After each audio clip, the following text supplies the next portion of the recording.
اب جو ابی ابن خلف تھا نا، اس نے ابو بکر سے شرط لگا لی.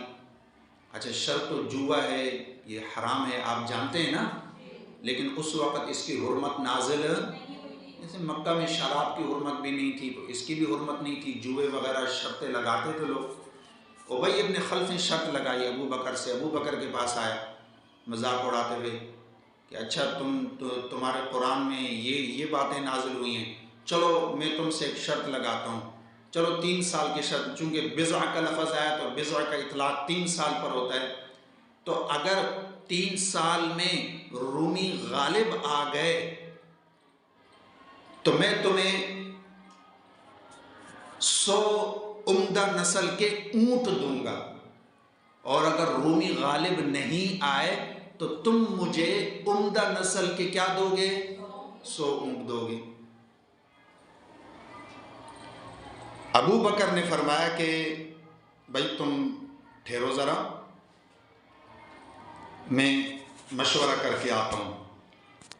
حضرت ابو بکر حضور صلی اللہ علیہ وسلم کے پاس آ گئے اور آپ صلی اللہ علیہ وسلم کے سامنے اس شرط کا ذکر کیا. ایک اور تعجب خیز بات آپ دیکھیں کہ حضور نے فرمایا کہ ابو بکر تم ایسا کرو کہ اس میں یہ اضافہ کر دو، 3 سال نہ کرو، تم 3 سال نہ کرو، اس کو تم لے جاؤ جو اس کا اکثر عدد 9 سال. کتنے سال؟ 9 سال، تم اس تک لے جاؤ.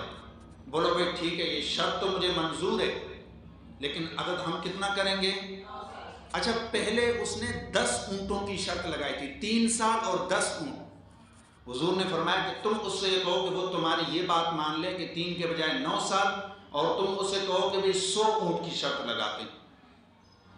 تو ابو بکر دوبارہ اس کے پاس آیا اور کہا کہ بھئی دیکھو بات یہ ہے، شرط تو میں لگاتا ہوں لیکن بضع کا جو اکثر حد ہے 9 سال، اس کی شرط لگاتے ہیں. 9 سال میں اگر رومی غالب نہ آئے تو میں تمہیں 100 اونٹ دوں گا اعلی نسل کے، اور اگر رومی غالب آ گئے تو تم مجھے 100 اونٹ دو گے کس کے؟ اعلی نسل کے. مکی دور چل رہا تھا، رومی مغلوب تھے، وقت گزرتا گیا، صحابہ کرام ہجرت کر کے چلے گئے، مدینہ چلے گئے. مدینہ کا دوسرا سال آیا، غزوہ بدر ہو گئی. کیا ہو گئی؟ غزوہ بدر ہو گئی. ادھر یہ صورتحال ہے کہ غزوہ بدر میں اللہ رب العزت نے مسلمانوں کو فتح عطا فرمائی اور مسلمان اس پر خوشیاں منا رہے ہیں، جشن منا رہے ہیں. اور دوسری طرف یہ اطلاع آ گئی کہ رومی دوبارہ غلبہ پا گئے ہیں ایرانیوں پر. رومی دوبارہ غلبہ پا گئے، اور یہ واقعہ سچا ثابت ہوا ٹھیک 9ویں سال. یہ واقعہ سچا ثابت ہوا ٹھیک 9ویں سال، یعنی 9واں سال چل رہا تھا، اس میں صحابہ کرام مدینہ پہنچ گئے اور مدینہ میں غزوہ بدر ہو گئی. ادھر سے غزوہ بدر کی فتح کی نوید مسلمانوں کو حاصل ہوئی، اور دوسری طرف سے خبر آئی کہ رومی بھی کیا ہو گئے ہیں؟ غالب آ گئے. وہ رومی جو بادشاہ تھا نا جی، وہ تو بیچارہ یعنی اتنی اس کی عجیب صورتحال تھی، وہ تو بھاگنا چاہ رہا تھا، بھاگنے پر مجبور ہو رہا تھا. تو اچانک پتہ نہیں اس کو خیال آیا کہ چلو ایک آخری کوشش کرتا ہوں. اس نے پلٹ کر اپنے محل سے پچھلی طرف سے جا کر پیچھے طرف سے حملہ کیا، اور وہ جو اگلی ٹکڑی تھی وہ ساری جو ہے وہ ظاہر بات ہے کہ گھیرے میں آ گئی، شکست کھاتے گئے اور ہلاک ہوتے گئے. اور جب یہ پہلا موقع ان کو ملا تو اس کے بعد جو ہے پھر حالات نے ایسا پلٹا کھایا کہ یہ لوگ آگے ہی بڑھتے چلے گئے، اور ان کی جو ہے فتوحات رومیوں کی بڑھتی چلی گئی، اور یہ خبر ظاہر بات ہے پہنچ گئی، مکہ تک بھی پہنچ گئی، مدینہ تک بھی پہنچ گئی. تو یہ 2 خوشیاں تھیں. ایک تو مسلمان اس پر بھی خوشی منا رہے تھے کہ اللہ رب العزت نے عظیم فتح عطا فرمائی بدر کے میدان میں، اور دوسری خوشی اس بات پر تھی کہ بھئی جیسا بھی ہے اہل کتاب ہیں، ہمارے ہم مذہب ہیں، اللہ نے ان کو غلبہ عطا فرمایا، اور نبی نے جو بات ارشاد فرمائی تھی جس کو اللہ نے قرآن کا حصہ بنایا تھا، جو اللہ نے قرآن میں نازل فرمایا، تو اللہ نے وہ پیشن گوئی بھی گویا کہ اللہ نے جو وعدہ فرمایا تھا وہ بھی کھلی آنکھوں دنیا نے دیکھ لیا، صحابہ کرام نے بھی دیکھ لیا، عربوں نے، مشرکین مکہ نے بھی کیا کر لیا؟ دیکھ لیا۔ دیکھو حضرت کی رسالت اور قرآن کریم کی سچائی کس طرح واضح ہوئی۔ تو یہ ہے سورت کا ابتدائی پس منظر۔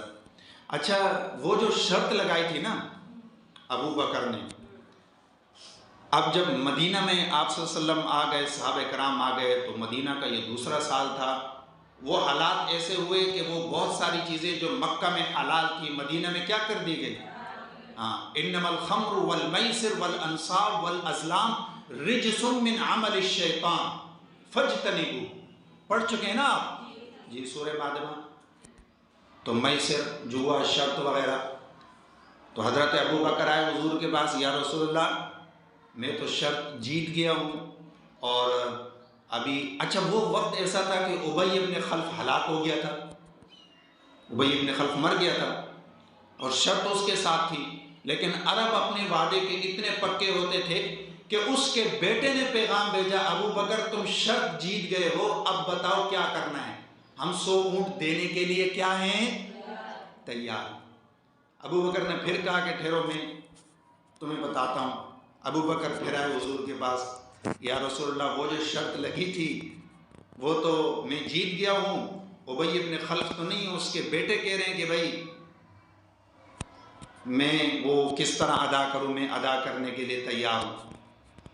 تو حضور علیہ السلام نے فرمایا، ابو بکر وہ شرط اس وقت لگائی تھی جب جوا اور یہ شرطیں لگانا حرام نہیں تھا، اب چونکہ اللہ نے یہ شرطیں لگانا حرام کر دی ہیں، لہٰذا تم ان سے اونٹ تو لے لو، لیکن ان سب اونٹوں کو تم صدقہ کر دو۔ سمجھ گئے نا؟ سمجھ گئے جی۔ تو اسی لیے آج کل کے دور میں بھی کہا جاتا ہے نا کہ بھئی ٹھیک ہے، کوئی مجبوری ہے، کسی کے پاس کوئی سود کا پیسہ آ گیا ہے، کوئی ایسے معاملات ہیں، تو بھئی وہ بغیر ثواب کی نیت کے صدقہ کر دے، کسی غریب کو دے دے۔ سمجھ گئے بات کو؟ یہ ہے سارا کا سارا پس منظر۔ دیکھیں تھوڑی سی آیتیں دیکھیں پھر اس کو روک دیں۔ اعوذ باللہ من الشیطان الرجیم، بسم اللہ الرحمن الرحیم، الف لام میم، غلبت الروم۔ اے لوگو، غلبت الروم، بظاہر تو اب رومی مغلوب ہو گئے ہیں، غلبت الروم مجہول کا صیغہ ہے نا مغلوبیت کے معنی میں، غلبت الروم، روم کیا ہو گیا؟ مغلوب، فی ادنی الارض، مکہ سے قریب کی سرزمین میں، ادنا قربت کے معنی میں نا، فی ادنی الارض، قریب کی سرزمین میں، وہی نا مکہ سے یہ وہ کہ ظاہر بات ہے کہ یہ رومیوں کا علاقہ ایک لحاظ سے قریب ہی تھا، شام، مصر وغیرہ عرب کے کیا تھے؟ قریب تھے، وہاں ان کی حکومت تھی۔ فی ادنی الارض، قریب کی سرزمین میں، ایرانی بھی یہاں تک پہنچ گئے تھے، قسطنطنیہ کے دروازوں تک پہنچ گئے تھے۔ وَهُم مِّن بَعْدِ غَلَبِهِمْ سَيَغْلِبُونَ، اور ایک وقت ایسا آئے گا کہ یہ رومی وَهُم مِّن بَعْدِ غَلَبِهِمْ، اپنی مغلوبیت کے بعد سَيَغْلِبُونَ، ان قریب غالب آ جائیں گے، ان قریب کیا ہو جائیں گے؟ غالب آ جائیں گے، فی بضع سنین، چند ہی سالوں میں، فی بضع سنین، چند ہی سالوں میں، للہ الامر من قبل ومن بعد، یاد رکھو اللہ کا ہی حکم ہے، اللہ ہی کے اختیار سے ہے، جو پہلے ہوا اور جو بعد میں ہوگا۔ پہلے رومی مغلوب ہو گئے، اللہ کی حکمت اور مشیت تھی، ایک وقت آئے گا رومی غالب ہوں گے، یہ بھی اللہ کے فیصلے اور اللہ کی مشیت سے ہوگا. سمجھ گئے؟ وَيَوْمَئِذٍ يَفْرَحُ الْمُؤْمِنُونَ، اور وہ وقت جب آئے گا اس دن مسلمان بھی خوشیاں منا رہے ہوں گے. اس دن مسلمان بھی خوشیاں منا رہے ہوں گے. اللہ نے یہ دونوں باتیں دکھا دی. رومی بھی غالب آ گئے، سیغلبون کا مصداق بھی پورا ہو گیا. اور یفرح المؤمنون، دوسری طرف مدینہ میں صحابہ کرام بھی خوشیاں منا رہے ہیں. بدر میں اللہ نے ان کو کیا عطا فرمائی؟ فتح عطا فرمائی. بنصر اللہ، یہ سب کس کی مدد سے ہوا؟ اللہ کی مدد سے ہوا. ینصر من یشاء، وہ جس کی چاہے مدد کرتا ہے. وَهُوَ الْعَزِيزُ الرَّحِيمُ، بے شک وہی غالب ہے اور وہی مہربان ہے. وعد اللہ، یہ اللہ کا وعدہ ہے. یہ جو اللہ نے خبر دے دی، پیشن گوئی فرما دی، یہ اللہ کا وعدہ ہے. لا یخلف اللہ وعدہ، بے شک اللہ اپنے وعدے کے خلاف نہیں کرتا. وَلَكِنَّ أَكْثَرَ النَّاسِ لَا يَعْلَمُونَ، مگر اکثر لوگ اس بات کو نہیں جانتے. يَعْلَمُونَ ظَاهِرًا مِنَ الْحَيَاةِ الدُّنْيَا، یہ جو لوگ ہیں دنیا والے، یہ تو صرف دنیا کے ظاہری احوال کو دیکھتے ہیں. اس وقت بظاہر جو حالات ہیں، مسلمان مکہ میں ہیں، مسلمان کمزور ہیں، مسلمان غلام ہیں، مسلمان پسے ہوئے ہیں. دور دور تک اس کا امکان نہیں کہ ان کو بھی کبھی فتح حاصل ہوگی اور یہ بھی خوشیاں منائیں گے. ٹھیک ہے؟ یعلمون ظاہرا من الحیات الدنیا، یہ لوگ تو دنیا کی ظاہری حالات کو، ظاہری زندگی کو دیکھتے ہیں، لیکن جو لوگ ہیں وَهُمْ عَنِ الْآخِرَةِ هُمْ غَافِلُونَ، دنیا والے لوگ آخرت سے بالکل غافل ہیں. آخرت سے کیا ہیں؟ بالکل غافل ہیں. بظاہر دنیا میں اپنی مہارت دکھاتے ہیں، دنیا میں چاول دستی اور مہارت فن کا مظاہرہ کرتے ہیں. سب کچھ سمجھتے ہیں کہ دنیا میں جیسے حالات چل رہے ہیں ایسا ہی رہے گا، لیکن ایک فیصلہ اللہ کا بھی ہے. اور یہ جو دنیا والے لوگ ہیں دنیا میں اتنے مگن ہیں کہ وہ عن الآخرۃ ہم غافلون، کہ یہ لوگ آخرت کی زندگی سے بالکل کیا ہے؟ بے خبر اور غافل ہیں. صدق اللہ العظیم.